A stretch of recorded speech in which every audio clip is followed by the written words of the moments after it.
Hi, everyone. It's Jim Augustine. It is DocTalk. It's the beginning of February. We're making it through wintertime. We're making it through a big infectious disease time. So we're going to talk about that today. And then can't start today without showing great respect for the deaths in our country related to a plane crash in the Washington, D.C. area. That was a very unusual incident.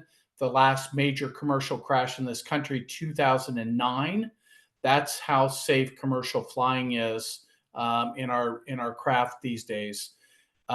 We will have to find out the cause and prevent future episodes of that, especially in the National Capital Region, which is so congested in terms of transportation traffic.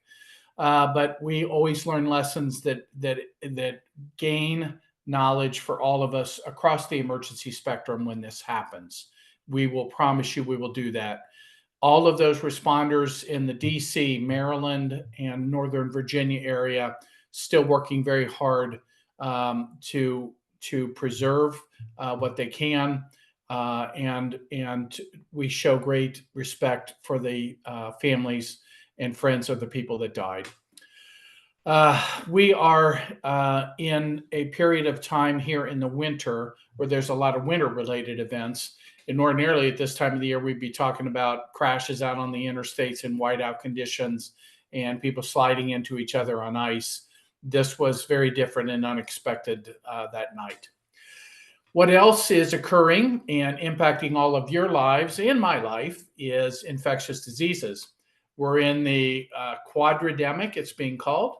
Let's focus on the two big ones right now, which are flu and norovirus, the GI viruses.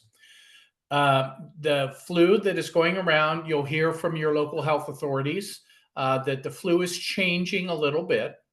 And that is because, as expected, we have evolved from the influenza A outbreak that started at the end of December with a H3 type of organism virus. It's now an H1. It doesn't mean a thing. The flu and flu A means you feel lousy, you have respiratory congestion, you have a fever, you have muscle aches.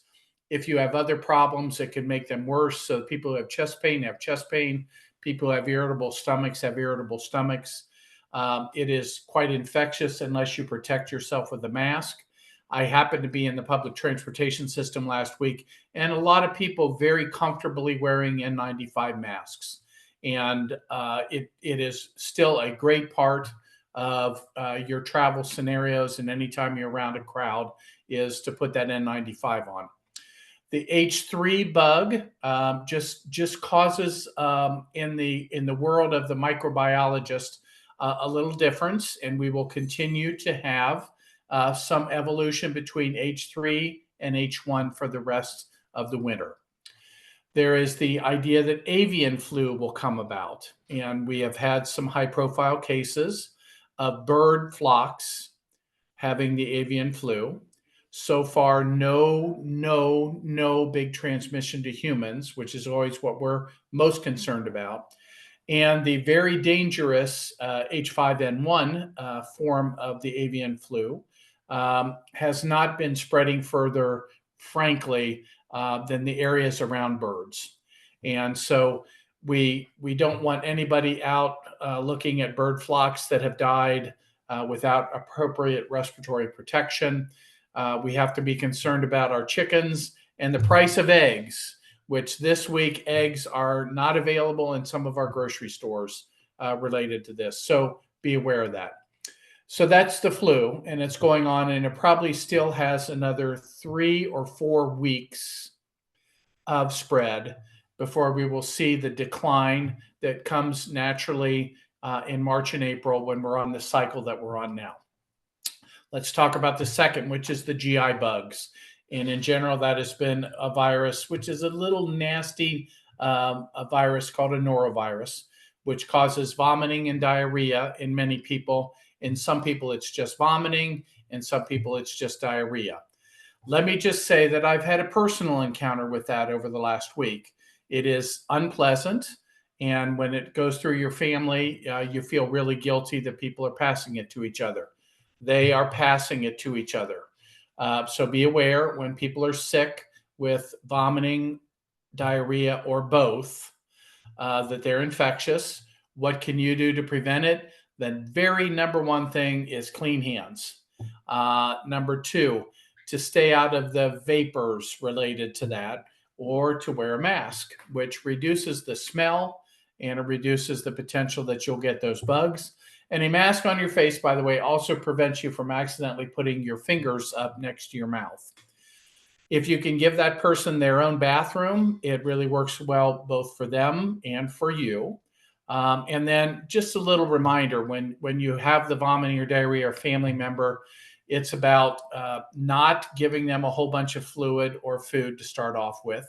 It's about at first rinsing their mouth, getting that horrible taste out, letting them absorb just little bits of fluid. Ginger ale or one of the sports aids are really good rehydration fluid, but you can only take them small amounts. Let's talk about teaspoons or tablespoons at a time. That's how small. In children who have vomiting, once they have stopped vomiting, you're again cleaning them up, rinsing their mouth out, sometimes brushing their teeth, not letting them swallow the toothpaste, and then giving them a syringe full of fluid about every 5 minutes. So that's rehydration, and it's beginning. You give little bit larger amounts of fluid as you get hours out from vomiting. Understand that sometimes the diarrhea comes after the vomiting, so maybe an hour or two later. But I have certainly been one of those patients and seen those patients that have fluid coming out of both ends at the same time. So that's on the toilet with a basket that you're throwing up in. And that's just the way that nasty little virus is. And I want to say this year, a lot of people have had a fever with this. And so they get the chills and they're wrapped up in blankets. And you're like, can I give them a bunch of medicine? You can't, because that's going to irritate their stomach. And when you do start giving them medicine, acetaminophen, Tylenol is the right medicine hours later when their stomach can tolerate it. If they vomit and have diarrhea more than 24 hours, or if they vomit or pass blood at any point in any significant amount, that's the time when you have to go to the emergency department to get care.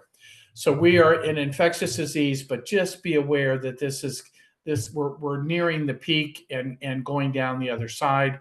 And be aware for your parents, grandparents, etc. They're closing down the nursing homes in some places, and so you can't go visit. Don't resist that. Don't try to sneak in with your bugs to give it to the people who are already fighting with bugs in the nursing home. So that happened to us as well, where they shut down the nursing home, asked for no visitors, and they were keeping the patients, the residents, away from each other. So it's February. We got Valentine's Day coming up, which will be about the time for our next Doc Talk. Please stay healthy and please stay warm. Take care of yourself. Thanks.